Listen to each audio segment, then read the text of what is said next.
Professor Nageshwar గారు పెట్టినటువంటి అక్రమ కేసుల్ని వెంటనే వెనక్కి తీసుకోవాలని కోరుతూ ట్విట్టర్ హ్యాండిల్లో తెలుగుదేశం అధికార ట్విట్టర్ హ్యాండిల్లో పెట్టిన పోస్టుని వైఎస్ఆర్ కాంగ్రెస్ కండువాని వేసి ఆయనని ఒక పార్టీకి అంటగట్టేటువంటి ఒక కుట్రని మేము తీవ్రంగా వ్యతిరేకిస్తూ ఆ పోస్టుని తొలగించాలని డిమాండ్ చేస్తున్నాం. ఈరోజు అనేక తీర్మానాలు చేసినటువంటి ఈ రౌండ్ టేబుల్లో ఎందుకు ఈ రకమైనటువంటి పెత్తనం మొదలైంది అనేది చక్కగా మేమంతా విశ్లేషించినాం.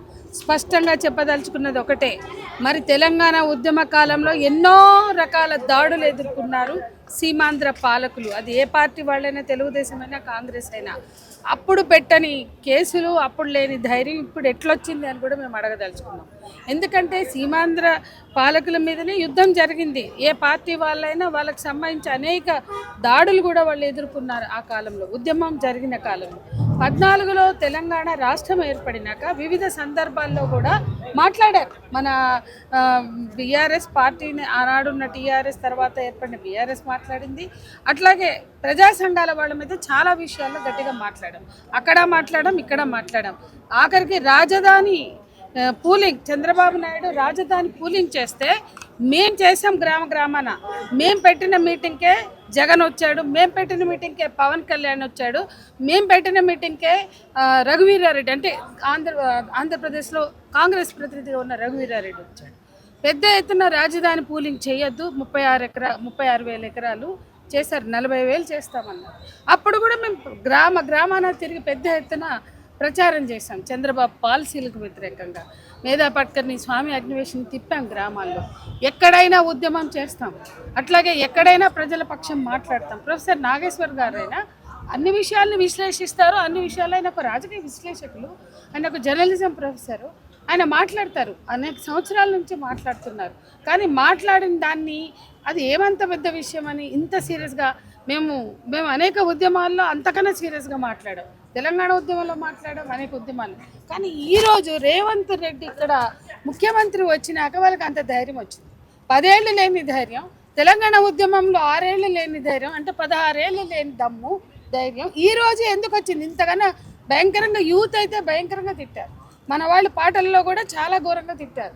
కానీ అప్పుడెప్పుడు ఈ ధైర్యం చేయలేదు. కానీ ఈరోజు రేవంత్ రెడ్డిని ఆ వత్తాసుగా తీసుకుని ప్రొఫెసర్ నాగేశ్వర్ గారి మీద అరెస్ట్ కోసం కూడా సిద్ధమై ఇక్కడికి రావడం అంటే ఏ రకంగా చూసినా ఇది మనం ఆలోచించాలా. అంటే రేవంత్ రెడ్డి ప్రభుత్వం చంద్రబాబుకు అనుకూలంగా ఎందుకున్నది మనం మర్చిపోవద్దు. తెలంగాణ రాష్ట్రం ఏర్పడినాక 2.5 సంవత్సరాలు తెలుగుదేశం అధ్యక్షుడు ఎవరు? రేవంత్ రెడ్డి. అంటే రాష్ట్రం ఏర్పడినాక కూడా 2.5 సంవత్సరాలు టీడీపీలో రాష్ట్ర అధ్యక్షుడిగా పనిచేసినటువంటి రేవంత్ రెడ్డి చంద్రబాబుకు అనుకూలంగా ఇంకా కొనసాగిస్తున్నాడు. మొన్ననేమో బీజేపీ నేత, కేంద్ర హోంశాఖ సహాయ మంత్రి సంజయ్కి అనుకూలంగా మాట్లాడి నా ప్రియమిత్రుడని పబ్లిక్గా అనౌన్స్ చేసిండు. ఈరోజేమో చంద్రబాబు తన గురువు, తన నాయకుడు, ఒకప్పుడు ఉండే, తెలంగాణ వచ్చినాక కూడా ఉండే, ఎన్నడూ జై తెలంగాణ అనే బాపతు రేవంత్ రెడ్డి సీమాంధ్ర పాలకులకు వత్తాసుగా మనకి తెలంగాణ ఇస్తే యూటర్న్ తీసుకుని తెలంగాణ తిరిగి తీసుకునేంత వరకు జరిగిన సమైక్యాంధ్ర ఉద్యమంలో ఈయన నాయకుడు, సీమాంధ్ర పాలకులకు ప్రతినిధి. ఏ రోజు కూడా ఎట్లా యూటర్న్ తీసుకుంటారు అని ప్రశ్నించిన పాపాన పోలేదు. అంటే వచ్చిన తెలంగాణని గుంజుకున్నప్పుడు నువ్వు మాట్లాడవు, తెలంగాణకు అడ్డుకుంటారు మీరు. తెలంగాణ అప్పుడు మేము సమైక్యాంధ్రాన్ని తెలంగాణ ప్రజల ఆత్మగౌరవం, ఆకాంక్షలు, అస్తిత్వం, అట్లాగే వాళ్ళ త్యాగాలు, బిడ్డల త్యాగాలు, తల్లుల గర్భశోకాలు ఇవేమీ పట్టని రేవంత్ రెడ్డి ఈరోజు తెలంగాణ రాష్ట్రంలో ముఖ్యమంత్రిగా ఉన్నాడు కాబట్టి ధైర్యం చేస్తున్నారు. వాళ్ళ పెత్తనాన్ని కొనసాగించడానికే ఈరోజు తెలంగాణ నేల మీద అడుగుపెట్టి ఈ రకమైనటువంటి దాడికి సిద్ధమయ్యారు. మన ప్రొఫెసర్ నాగేశ్వర్ని అరెస్ట్ కోసం ఇవాళ వాళ్ళు పూనుకున్నారు. దీన్ని మేము తీవ్రంగా ఖండిస్తున్నాం. ఖచ్చితంగా తెలంగాణ ప్రజల మనోభావాల్ని దెబ్బతీసిన, తెలంగాణ ప్రజల ఆకాంక్షల్ని దెబ్బతీసిన, అట్లాగే ఇక్కడ ఉన్న ప్రొఫెసర్స్ లేదా ఇంకెవరైనా ఏ గొంతుకులైనా, అటు కేంద్రము నువ్వు ఇచ్చిన వత్తాస్తో బీజేపీ వచ్చింది అధికారంలో. ఈరోజు కేంద్రము గొంతు ఊపాలు పెడుతుంది.